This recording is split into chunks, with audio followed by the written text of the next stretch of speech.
MLC కవిత ఏం చేస్తున్నారో ఆమెకి అర్థం కాని పరిస్థితి మొదలైంది. ఎందుకంటే రచ్చ గెలిచేందుకు రచ్చ చేసిన కేసీఆర్ బిడ్డ ఇప్పుడు ఇంట గెలిచేందుకు తెగ తన్లాడుతోంది. నిజామాబాద్ జిల్లాలో తన ఉనికినే లేకుండా పోయిందని మొత్తంగా గ్రహించింది ఈ మొండిఘటం. అందుకే తన సొంత జిల్లాలో నేతలతో ఆమె తలపడుతోంది. ఇప్పుడు తాజాగా జిల్లాలో ఆమె చేసిన పర్యటన కొత్త చర్చకు తావిస్తోంది.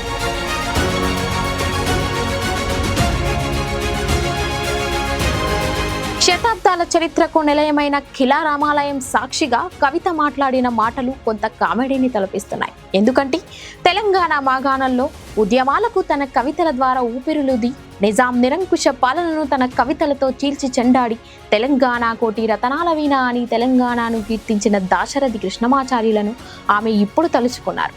గతంలో వారి కుటుంబ సభ్యులకు అపాయింట్మెంట్ ఇవ్వని అక్కయ్య అదే కుటుంబంపై కపట ప్రేమను ప్రదర్శిస్తున్నారు.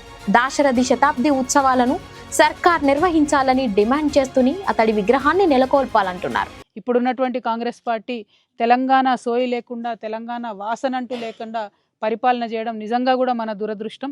మేము వేచి చూస్తాం. జూలై మొదటి వారం వరకు కూడా ప్రభుత్వం నుంచి ప్రకటన వస్తుందేమో వేచి చూస్తాం. ఒకవేళ ప్రభుత్వం నుంచి ఎటువంటి కార్యక్రమాలు చేయకపోతే తెలంగాణ జాగృతి ఆధ్వర్యంలో జూలై 21, 22వ తారీఖు నాడు అత్యంత ఘనంగా ఇదే ఖిలా రామాలయంలో మా నిజామాబాద్ కవిమిత్రులే కాదు, తెలంగాణ వ్యాప్తంగా ఉన్నటువంటి రచయితలు, కవులు, ఉద్యమకారులు అందరినీ కూడా పిలుచుకొని పెద్ద ఎత్తున వేలాది మందితోని ఘనంగా దాశరథి గారి శత జయంతి ఉత్సవాలను నిర్వహించేటటువంటి బాధ్యత తెలంగాణ జాగృతి తీసుకుంటుంది. కానీ నిజంగా కూడా కోరుకుంటున్న ఒక తెలంగాణ బిడ్డగా ప్రభుత్వం స్పందించాలి. శంఖంలో పోస్తేనే తీర్థమవుతుంది, ప్రభుత్వం గౌరవిస్తేనే బాగుంటుంది. శత జయంతి సంవత్సరం దాశరథి గారిని విస్మరించి చరిత్రహీనులుగా మిగలవద్దని చెప్పి నేను ఈ ప్రభుత్వానికి హెచ్చరిక చేస్తా ఉన్నాను. అయినా కవిత అధికారంలో ఉన్న 10 ఏళ్లు దాశరథి కృష్ణమాచార్యుల విగ్రహాలు పెట్టాలని సోయి ఎందుకు లేదంటారు? ఇప్పుడే ఎందుకు అలా మాట్లాడుతున్నారు? తన సొంత సంస్థను బలోపేతం కోసమే ఆమె అలా మాట్లాడుతున్నారని తెలుస్తోంది. ఎందుకంటే ఇందిరా పార్కు దగ్గర పెట్టిన ధర్నాలో స్టేజిపై ఉన్న మంది తప్పితే ఎదురుగా ఖాళీ చైర్స్ దర్శనమిచ్చాయనే మీమ్స్ పేలాయి.